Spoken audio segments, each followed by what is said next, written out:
Hello everyone.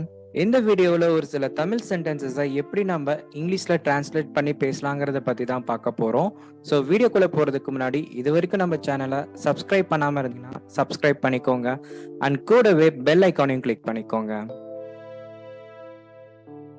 அவள் நின்று கொண்டு நாற்காலியை காலால் அசைத்தாள். இதை எப்படி இங்கிலீஷில் சொல்லலாம்னா, She stood and gave the chair a nudge with her foot. She stood and gave the chair a nudge with her foot.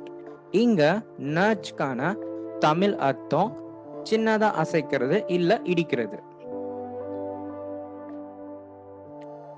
அவனை தூக்கத்திலிருந்து எழுந்திருக்க நான் அவனை இடிச்சேன். இதை எப்படி இங்கிலீஷ்ல சொல்லலாம்னா, I nudged him to wake him up. I nudged him to wake him up.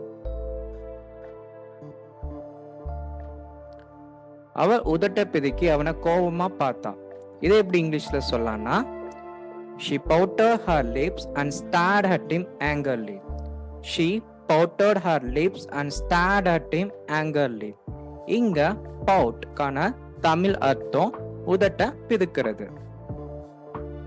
இந்த வீடியோ உங்களுக்கு ரொம்பவும் ஹெல்ப்ஃபுல்லா இருக்கும்னு நினைக்கிறேன். ஸோ இந்த வீடியோ உங்களுக்கு பிடிச்சிருந்தா லைக் பண்ணுங்க, ஷேர் பண்ணுங்க அண்ட் மறக்காம என்னோட யூடியூப் சேனலை சப்ஸ்கிரைப் பண்ணுங்க. தேங்க்யூ.